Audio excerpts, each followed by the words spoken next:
I keep telling you, the executive has no role in this. The president has no role. I'm an impeachable officer.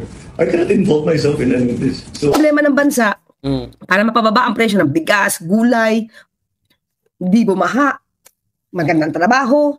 Nang talagang sagutin ni Sara Duterte itong impeachment. Tapos, magandang araw sa atin lahat mga kabayan. Nagsalita na po itong si Bongbong Marcos sa naging resulta po ng impeachment ni Vice President Sara sa nangyaring matinding debate sa Senado. At sinasabi ni Bongbong Marcos na yung ruling daw po ng Supreme Court on Vice President Sara Duterte impeachment ay nagtaki lamang sa procedure at hindi daw po sa merits.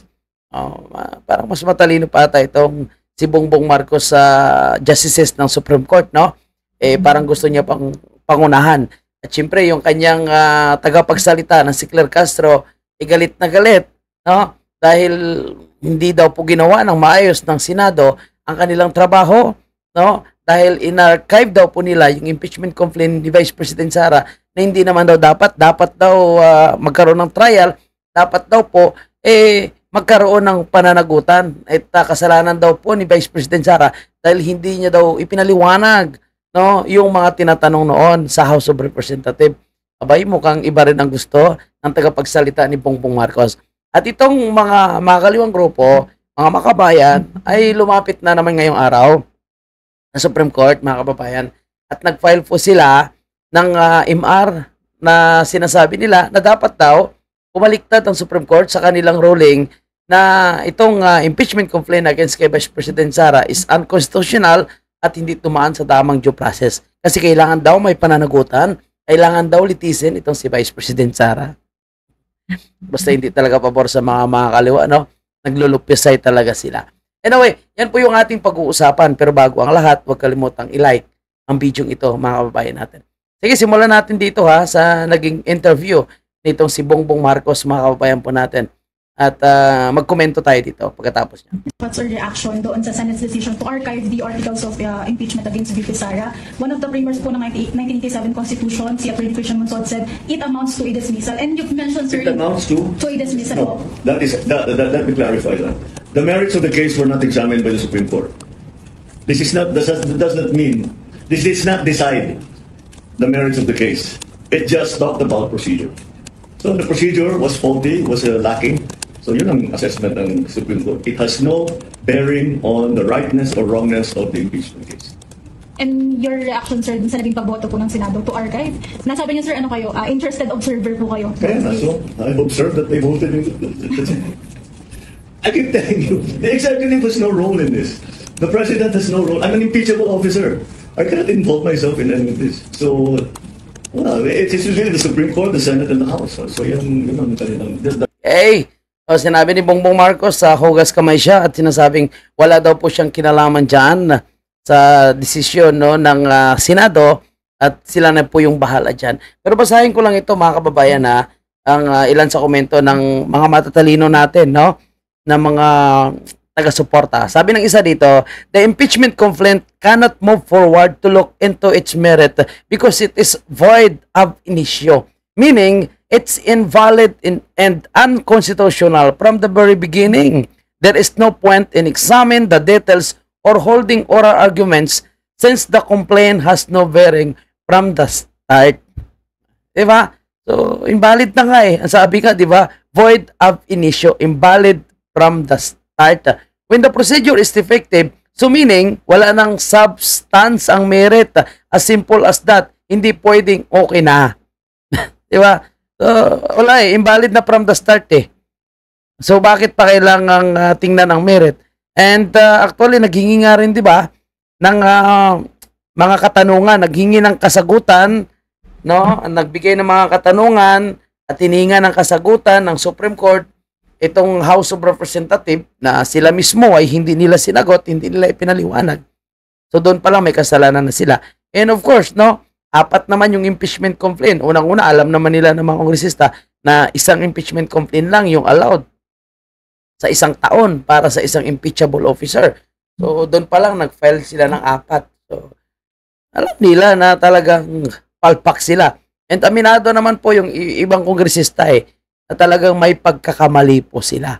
Pero ito, puntahan natin mga kababayan yung tagapagsinungaling ng palasyo, ito po si Claire Castro, no? At pakinggan niyo po yung kanyang mga sinasabi dito po sa naging desisyon ng Senado na i-archive po yung impeachment complaint against kay Vice President Sara. Is parang gusto niya pang sisihin si VP Sara kung bakit na-archive itong impeachment complaint, no, ng mga senador, kumbaga. Okay. Ay nasa kamay lang ng Senado. Kasi itong nandito kami sa India, actually hindi ito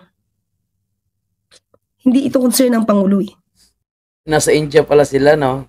Sana all nagbabakasyon, Claire, ha? Sarap ng bakasyon nyo dyan, ha? Tapos sabihin nyo, si VP Sara yung panay travel, di ba? Eh kung tutuusin nga, tagapagsalita ka lang naman eh. Asong ulol ka lang naman ni Bongbong Marcos eh. Bakit ka pa sumama dyan, no? Sayang ang pera ng taong bayan sa pagbabiyahe-biyahe ni Claire Castro. Tapos ang ginawa mo, kumanta ka lang naman dyan. Dapat nag-hire sila ng karapat, dapat at talagang magaling kumanta, hindi yung parang lasing lang yung kumakanta eh. Ewa, trip-trip lang, basta kumanta lang. So sayang po yung pera ng gobyerno, no? Isinama pa itong si Claire Castro, sayang ang pamasahe nito, sayang yung hotel, sayang yung pagkain nito. Wala namang purpose ito. O bakit ngayon si VP Sara ay sinisita nila na panay travel daw, panay bakasyon? Tandaan natin mga kababayan na si VP Sara hindi po nagbabakasyon. Itong ginagawa niya po dahil din po sa amo mo na si Bongbong Marcos, dahil pinakulong po itong si President Duterte sa dahig. So ang lahat na biyahe ni VP Sara sa dahig, no, sa ibang bansa, sa pag-attend, sa pakikipagsimpatya, sa bring him home na panawagan kay Tatay Digong, lahat na kasalanan ng amo mo na si Bongbong Marcos. Eh kung nandito sana si Tatay Digong sa Pilipinas, kung gusto niyo ipakulong, hindi na sana kailangan pumunta na ibang bansa si VP Sara. At kayo rin yung nagbibigay ng travel authority. Kung ayaw nyo na magpunta si VP Sara sa ibang bansa, hindi wag nyo bigyan ng travel authority. That's it. That's it. Pansit. Okay, puntahan natin, yung paninisi ni Claire Castro, mga kababayan natin. Diba? Inuna pa nga niya yung pag-suspend ng importation ng bigas para sa magsasaka. So, hindi nagdidikta ang Pangulo sa Senado kung dapat ituloy impeachment o hindi. So makikita nyo that PBBM is really a leader at talagang ginagawa niya kung ano lang yung nasa konstitusyon. Oh, gano'n na. Unang-una, sinasabi niya ginagawa ni PBBM kung ano nasa konstitusyon. So, paano pala yung pagpapadala kay President Duterte? Di ba, hindi dumaan sa tamang proseso. So, sinunod ba yung batas? Yes. Pangalawa, yung presidente daw, puro trabaho. Kung puro trabaho, bakit walang ginawang maganda sa ating bansa? Nasaan yung pera? Lumalaki yung utang, walang malalaking proyekto, walang infrastructure. Ano lang, band-aid solution lang at tapal-tapal lang sa maliliit na mga butas-butas sa kalsada. Yun po yung kanyang proyekto. No? And pangalawa, talagang hindi niya kayang diktahan ang mga senador. Dahil ang Senado is independent body po yan na hindi dapat sila po payag na diktahan ng isang Bongbong Marcos. Bawal din po kasi siyang makialam sa trabaho ng Senado. Ay, kahit makialam siya, talagang hindi na papayag yung mga senador na pakialaman sila. Diba? Kasi yung mga senador, may sarili silang utak, may sarili silang trabaho, at meron din silang political, personal agenda na kailangan nila ingatan. No? Yung kanilang credibility, lalo na pagdating po dito sa ginagawang pamimersonal ng ilang mga politiko na gusto nilang matanggal si VP Sara. Nandiyan ang isang ambisyosa na Risa Hontiveros, nandiyan ang isang bonjeng na gusto maging presidente. So ayaw ng Senado na sila ay magamit para sa mga personal interest. Diba? Ng mga tao, mga ambisyoso. So hindi talaga yung magpapakotos kay BBM. Loy. So lahat ng senador, na hindi susunod sa batas, dapat mabasa na yan ng mga taong bayan. Ang bili naman ng Pangulo sa lahat naman po, pati sa senador, gawin nyo yung dapat gawin at dapat nasa proseso lang. Diba? Ang tanong natin, lahat na ginagawa ngayon ng senador nasa proseso. Oo naman, nasa tamang proseso. Dumaan po sa demokrasyang butuhan. So, nasa tamang proseso. Claire Castro. Sinagot ko diba? na. So kung iintindihin pa kasi ng Pangulo yan, baka yung ibang mga dapat unahin, di ba? O, tandaan natin mga kaklira, inflation rate bumaba sa panahon ni Pangulong Marcos Jr. Inflation rate bumaba, pero presyo ng bilihin tumaas. Baliktad yun ah. Presyo ng bigas may 20 na. Pero doon lang sa kadiwa ng Pangulo. Hindi naman lahat ay nakakabili. Yeah. So, it's a budol. 20 pesos na bigas. It's a good news. Good news Diba? talaga. So, ibig sabihin, halos Good news talaga. Bumaba yung inflation, nagmahal ang bilihin. So, sila lang yung nakikinabang sa mababang inflation. Pero ang taong bayan, walang pakinabang. Kasi wala namang pagbabago. Presyo ng tubig, kuryente, pagkain, pamasahe, gasolina. Ano pa ba? Wala namang bumaba eh. Tumaas eh. Di ba? Tapos may mga flood control pa tayong hinahanap na hindi naman nakikita. Yung gobyerno nga, hindi na nga maabutan ng tulong. Yung mga binaha, maraming binaha, yung mga nagreklamo, na hindi sila nakatanggap ng tulong mula sa national government. Local government, okay, nandyan. No, yung mga NGOs, nandyan. Pero national government, no. ang presyo din, hindi tumataas, hindi mababa. Dala Hindi daw tumataas yung presyo ng bilihin.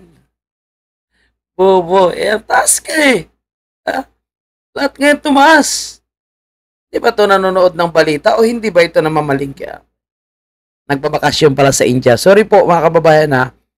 Nasa bakasyon pala si Claire Castro. Nasa India pala nagbabakasyon. ito ng presyo ng bigas at presyo ng gulay. So, let's just pray na magtuloy-tuloy ito. Hindi ka bumababa eh, butsa. Taas ka nang bilihin eh. Kasi na-apektuhan din tayo ng external factors eh. Conflict sa Israel, conflict sa Russia, ano ba? US tax. Lahat na lang. Lahat na lang na conflict isisi mo. Kaya, no, mahirap ang Pilipinas, kaya malaki ang utang ng Pilipinas. Tariff, tapos may mga bagyo pa. Sana nga, di ba? Sino ba lahat may kasalanan nito? Di ba, hindi naman si Pangulong Marcos may kasalanan nito eh. Sino? Yung ayaw mag-account ng mabuti, dahil no, hindi ma-explain kung nasaan yung 125 million, hindi lang yun, yung iba pang... May explain eh. Ilang bisis na nga po in-explain yan, gas-gas na nga po yan eh. Kung gusto mong i-report, ni-report na nga yan eh. Di ba? Kung gusto mo, sabay-sabay sila doon mag-report sa isang lugar i-report nila lahat na confidential fund nila. Sama mo syempre si Bongbong Marcos. Pero dapat, bago mag-report si Bongbong Marcos, para makasigurado po tayo na tama ang kanyang i-report, dapat mag-fire follicle muna. Pondo ng DepEd, pondo ng OBP. Kumayos lang. Paulit-ulit ka, Claire Castro. Hindi na maniniwala sa'yo yung iyong mga supporter. Ulit-ulit, matagal na yan, gas-gas na yan eh. No, nandyan ang Commission on Audit. Sinabi ka ng Commission on Audit, di ba? Na walang mali sa paggastos ng pera ng Office of the Vice President at ng DepEd. Yung nagsasabi lang may kamalian ay itong mga taga-House of Representative lang. Kasi unang-una, kung may pagkakamali, i-recommend mismo ng kuwaya na kasuhan sa ombudsman si BP Sara. Di ba, nag-file sila ng recommendation sa ombudsman, yung taga-House of Representative. Pero sinabi nila na wag daw po muna mag-imbestiga ang ombudsman kasi ngayon nasa impeachment pa. O paano yan? Kung mag-iimbestiga yung ombudsman, sinabi na mismo ng Supreme Court. Diba? Kung mag-report, hindi naman magkakaproblema ng ganito eh. Hindi magiging issue yan sa Senado. Isang tao ayaw lang mag-report? Bakit kasi isang tao lang yung gusto niyo mag-report? Dapat lahat para patas eh. Diba? Okay lang sana kung siya lang yung may confidential fund o kaya dapat siya lang mag-report ng confidential fund. Lahat naman may confidential fund. Pucha, yung amo mo nga, 4.5 billion ang confidential fund. So kung magre-report si BP Sara, dapat mag-report lahat para patas. Mas malaki nga sa kanila 125. Yung DILG, kalahating billion. Yung DOJ, kalahating billion. O yung kay Bongbong Marcos, 4.5 billion. O kay BP Sara, 125. Lahat yan ay may resibo. Lahat ng mga resibo niyan, kinalkal na. Pero wala po silang nakita na nilostay ni BP Sara. Kasi kung may nilostay yan, ibig sabihin, pwede nilang kasuhan ng corruption. Bakit wala silang kinasong corruption? Bakit sa impeachment lang? Simple, plain, simple and plain answer lang, talagang gusto nilang matanggal si BP Sara. Ikaw din, kasi gusto mo matanggal si BP Sara. No? Kasi nanganganib yung amo mo eh. Bakit kailangan nilang madaliin? No? May 2026 pa naman.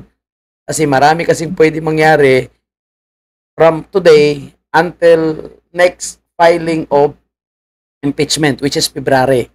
So maraming pwedeng mangyari, di ba? Malay natin, mamaya si Bongbong naman yung ipa-impeach. Malay natin, si Bongbong biglang matanggal. O, di ba? Isang tao na tinatago pa yung mga anong nangyari sa mga pondo. Lahat na Natago eh. Akin na, nilabas na nga lang lahat ng kongresista eh. mga tao niya walang alam sa paggastos ng confidential funds. Anong klaseng leader to? Siya lang naman yung may problema, pero bakit pinoproblema ngayon ng taong bayan? Nang No problema daw si VP Sara ng taong bayan. Gusto na nga ng taong bayan na maging presidente si VP Sara eh. buong Pilipino ng Pilipinas. Actually, mga kababayan natin, ang nagpo-problema lang talaga kay VP Sara, kayo lang. Yung mga anti-Duterte at isa ka na dyan, Claire Castro, at yung pinsan mo na si Franz Castro. Diba? Kayo lang yun ang problema kay VP Sara kung paano nyo siya matangkal, kung paano nyo siya ma-impeach. Yan po yung tunay na problema nyo. Pero ang taong bayan, pucha, gustong-gusto na nga ng taong bayan na bumalik na si VP Sara. No? Tingnan mo naman yung resulta ng survey for President for 2028. Kita na yung resulta eh.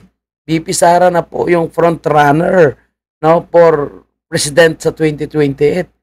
Bakit sinasabi yung problema ng taong bayan? Ang pinoproblema ng taong bayan, lalo na po yung mga binabaha, nasaan yung flood control.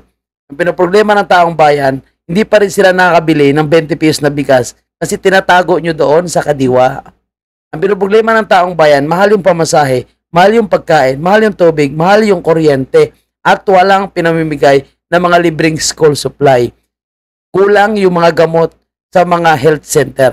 Yung sinasabi nyong libreng ospital, zero billing na, yan po ay isang budol dahil napakaraming requirements at hindi lahat na ospital ay may zero billings. Buti pa nga yung may malasakit center, no? Automatic na. Wala nang maraming recovicos. Dito po sa sinasabi nyong zero billings, maraming recovicos, dadaan ka muna sa matinding interview. At kung hindi mapatunayan na talagang mahirap ka, hindi ka rin. May bayad pa rin. Hindi yan zero billings. Eh, mga budol. Yan ang problema ng taong bayan. Walang pakialam ang taong bayan no, kay VP Sara. Dahil alam nila na si VP Sara, sa lahat na oras, sa lahat na kalamidad, ang Office of the Vice President ang unang-unang nagre-responde. Ayun, kababayan. Paka-ironic. Isang tao lang. Ngay. Isang tao lang to. Pondo pa pinag-uusapan. Di na nga ma-report. Kinakampihan pa. Anong meron? Iyak na yan. Iiyak si Claire. Politika? Problemahin pa ba ng Pangulo? Yan eh, ang daming inaasikaso ng Pangulo. Hindi ba Sana all maraming inaasikaso. dapat mga senador na namumroblema nito? At sila na gumagawa. Actually, dapat nga hindi ito problema ng senador eh. Problema na lang ito ni Vice Presidente. Gusto mo na. Ano ba yung pinoproblema mo pala, Claire Castro? Ikaw lang ata yun ang problema eh. Tapos sinasabi mo lang, ginagamit mo na naman yung taong bayan eh. Pondo naman yung pinag-uusapan eh. Pwede may makapag-report. Oh, tapos lahat tayo ngayon nagkakaproblema because of her. Ikaw lang talaga na problema kay VP Sara. Tuwang-tuwa nga kami ngayon eh. Oo. Di ba? Hmm. Ang taong hindi makapag-report ngayon, problema ng buong bayan. Sabihin mo nga kay BBM, magpa-hair follicle muna siya. Eh, obligasyon naman niya mag-report ng maayos. Eh, di sabihin mo mag-report din si BBM. Di ba?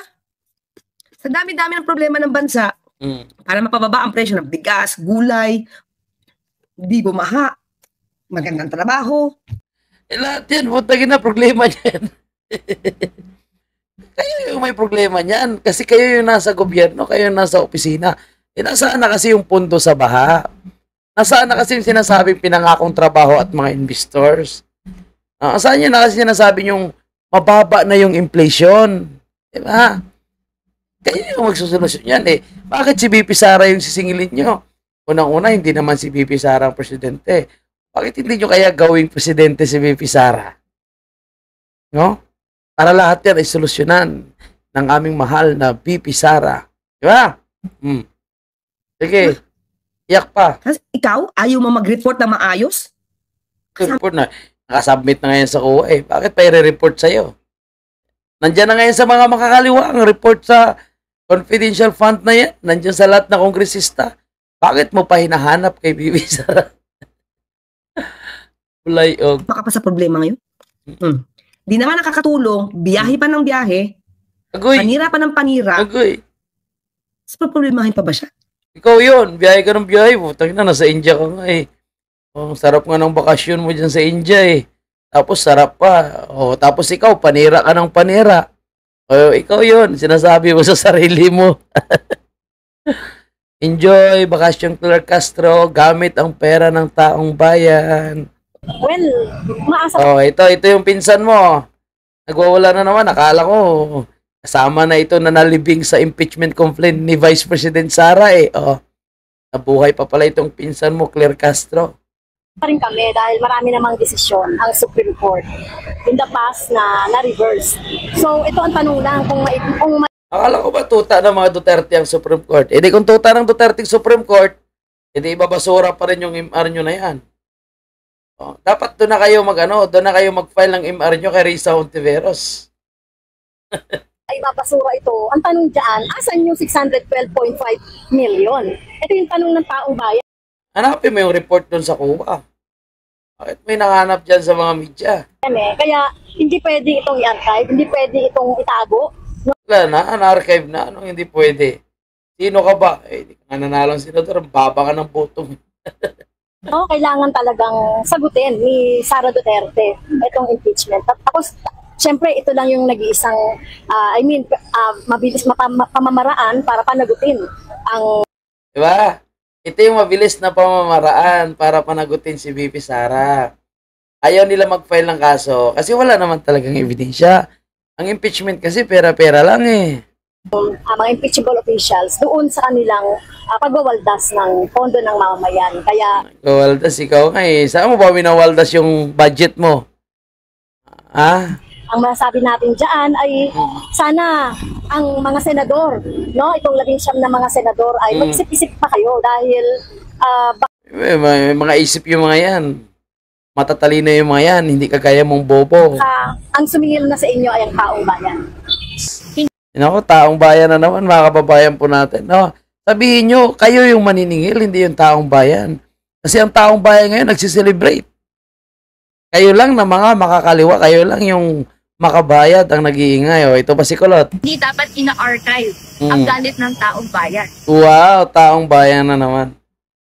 Grabe mga kababayan natin. No? Gamit na gamit talaga ang salitang taong bayan mula sa mga makakaliwa, no, yung dito po sa House of Representatives, lagi na lang taong bayan. Pero ang totoo, di ba? Sila po ang may gustong matanggal si VP Sara, hindi po ang taong bayan. Yung mga fake survey nila ang nagsasabing gustong managot si VP Sara. Fake survey. Pero ang totoo, hindi naman po yung ordinaryong Pilipino eh. Kahit sinong Pilipino, hindi naman po papayag. Kaya alam nila na ito ay paninira lang, no? Ang malalim na dahilan ay gusto nilang tanggalin si VP Sara para hindi makatakbo sa 2028. At yan po is alam na lahat ng taong bayan. Umiyak na lang kayo, maglulupisay kayo, okay, gawin yung lahat na gusto nyo. Mag-legal remedies kayo, mag-imar kayo, mag-rally kayo. Sige, kasi nasa democratic country naman pa tayo. Lahat yan ay nire-respeto. Pero boss-bossan nyo naman yung paggamit ng taong bayan. No? Yung si Claire Castro, ganon din, taong bayan. Yung kanyang pinsan, no? Na si Claire Castro, taong bayan. Yung mga nasa Kongreso, yung mga buaya, yung mga alaga ni Bunjing, taong bayan. At itong si Bongbong Marcos ngayon, no? Parang mas matalino pa sa Supreme Court, mga kababayan po natin, no? Dahil hindi daw po tinignan ng Supreme Court or hindi pinagbasihan ng Supreme Court ang merit ng impeachment complaint against kay Vice President Sara. Again, no? Bakit kailangan pa, sabi nga dito ng isang nagkomento, no? When the procedure is defective, so meaning wala nang substance ang merit.